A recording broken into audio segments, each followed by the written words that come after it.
Fala pessoal, todos bem? Sejam todos muito bem-vindos, eu sou o William Godoy. Nosso compromisso diário por aqui é falar sobre o nosso Flamengo e hoje eu quero passar sobre esse jogo, quero trazer um detalhe para você, tá? Que passa pelo Flamengo e até por esse momento ruim do Flamengo em campo, então eu quero ilustrar com um momento da partida, tá, de ontem, e além disso, a gente passa aí pelo Felipe Luiz e sobre essa partida muito abaixo do Flamengo, de um segundo tempo terrível, né, onde o Flamengo não teve nada, tão pouco teve ambição, né, e o segundo tempo fez parecer que o primeiro tempo foi até melhor do que realmente ele foi, né, porque perto do segundo tempo, o primeiro tempo foi um show de bola, mas ele também não foi isso tudo. É um momento de maior oscilação, assim, na temporada, quando a gente pega recortes, né? A gente já viu o Flamengo jogando mais, um tempo até recente atrás, só que agora o momento não é um dos melhores, apesar até tiveram resultados importantes, bons resultados, mas não a performance, né? Vamos dizer assim. Enfim. Ontem foi um empate 1-1, na minha opinião, um segundo tempo terrível, muito abaixo do Flamengo, sobre até o aspecto de ambição, né? Flamengo sem ambição e, além disso, na minha opinião, um Flamengo que difícil de se entender o que ele queria. Queria jogar no contra-ataque, pois não teve contra-ataque. Queria ter controle do jogo, não havia controle do jogo. Queria continuar forçando, não teve. Então, assim, foi um Flamengo que abdicou de tudo. Eu acho que abdicou de tudo, não teve nada, a verdade é essa. E aí com um erro, né, aquele erro de sempre, né, um erro individual bizonho lá atrás, dá um empate aí pro Flamengo, mas com gosto ruim, até pela fragilidade do adversário. Acompanhamos após o jogo a coletiva do Felipe, que é uma questão, né, protocolar nossa, pois a gente precisa acompanhar. Agora, é aquilo, é uma obrigatoriedade da profissão. Mas, cara, não tem absolutamente nada, né? O Felipe, o caminho da coletiva dele era muito simples, muito óbvio. É muito mais proteção interna do que uma explicação. Já tá num momento aí, quase um ano de carreira, e aí já não tá mais com aquela... Não se aprofunda em absolutamente nada. Engrandece o adversário, e sobre os trabalhos e tal, e os seus atletas, há ali uma proteção e não tem nada, é tudo muito superficial, eu acho que até sem relevância já para grande parte da torcida acompanhar, pois ali não tem nada, profissionalmente que a gente é obrigado a acompanhar, mas é uma coletiva que me passa, ela é protocolar, se fosse por opção, ela nem existiria, me parece isso, pelas respostas, então não teve nada ali. Agora, o Felipe ele precisa de fazer alguns ajustes no time do Flamengo, durante a partida, isso tem sido já uma observação nossa há muito tempo, mas há muito tempo, que é aquilo, né? O Flamengo, ele é muito roteirizado, pro bem e pro mal. É um Flamengo que você sabe como ele começa, qual é o início, o meio e o fim. É como se tivesse um script. Ele é organizado. Só que essa organização, em alguns momentos, ela parece uma organização tanto em excesso que ele se torna até previsível a isso e fica um time muito roteirizado. Muito roteirizado. E dentro desse roteiro, desse time do Flamengo, o que é o mais importante nesse roteiro?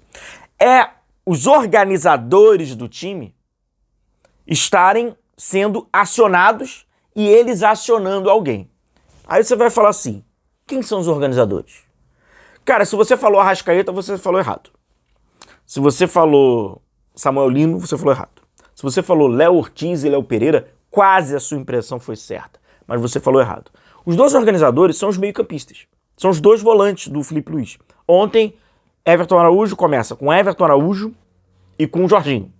Esses caras são os organizadores. Eles que arrumam o time do Flamengo. São eles que ditam o ritmo do Flamengo.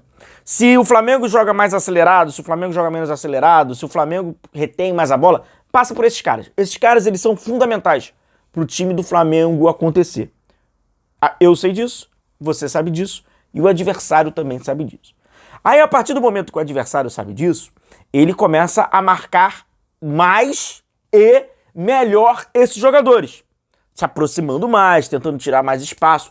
E aí o Flamengo precisa de repertório. Ora, se o nosso roteiro passa por esses dois caras e a gente não está conseguindo encontrá-lo, ou eles estão extremamente bem marcados, a gente precisa de encontrar novas e outras soluções.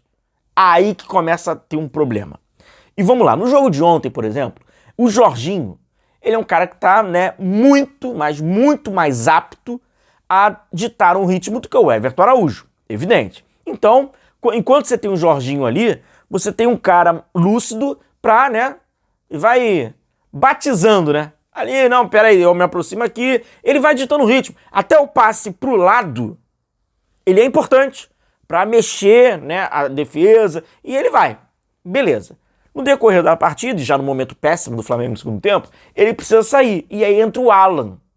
Cara, você ter dois caras ali pra controlar, que é o Everton Araújo e o Alan, aí vai ficar ruim pra caramba, vai ficar descontrolado. Então, é um momento que aí chega o Felipe e ele deve falar, ora, eu dou muita responsabilidade para esses dois jogadores, taticamente falando. Mas se eu não tenho, você tá dando excesso de responsabilidade a dois caras que não vão conseguir. Eles não vão conseguir. A verdade é essa. O Everton Araújo e o Alan, eles não vão conseguir reproduzir o que o Felipe Luiz quer, como o Jorginho, o Pulgar pode vir a fazer da maneira que ele quer. Já o Everton Araújo e o Alan não vão conseguir por uma questão de limitação e cada um num cenário diferente, né? Um é mais jovem, outro é mais experiente, mas o experiente não tá conseguindo, o mais jovem precisa, né, se aperfeiçoar. E aí o Ceará, encaixotou ali, meu irmão. Aí complica.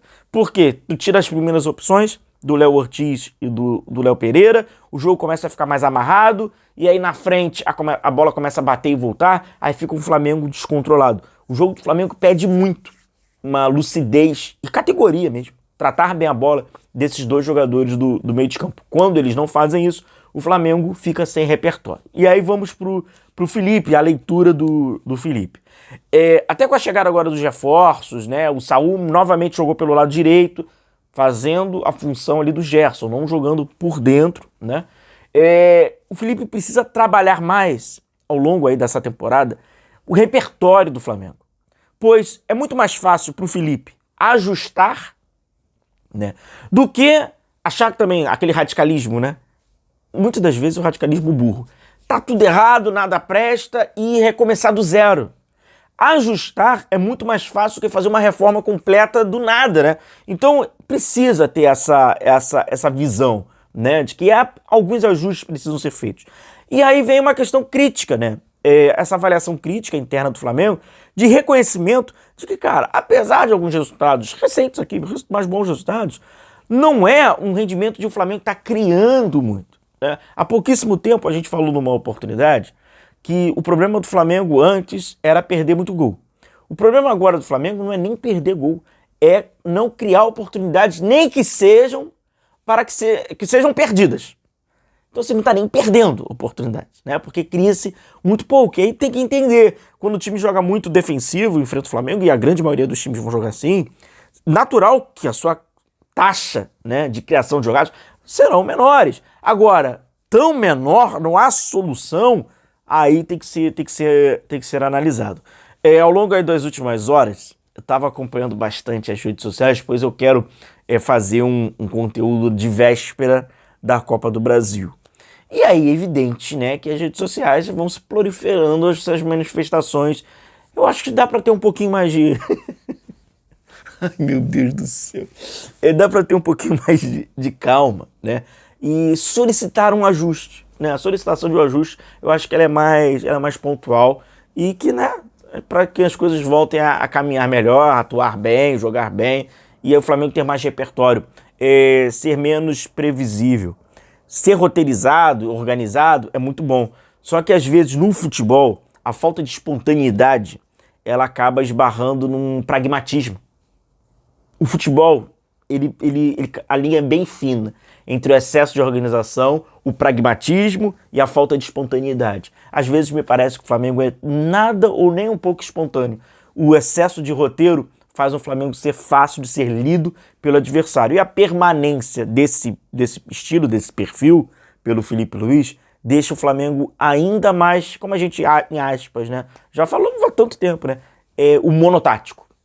Acaba entrando para esse caminho do monotático, daí o que não é nada bom. Deixa aí o seu like, rapaziada, deixa aí a sua curtida, vamos aí acompanhar o Flamengo e verifiquem isso que eu pontuei no vídeo, da importância desses dois jogadores e o quanto eles acabam impactando. E ora, quando o adversário reconhece isso, perceba só que o Flamengo está sofrendo um efeito colateral grande em todo o seu jogo, não apenas naquele setor onde esses jogadores acabam se posicionando na maioria das vezes. Grande abraço, tamo junto, a gente se vê, valeu.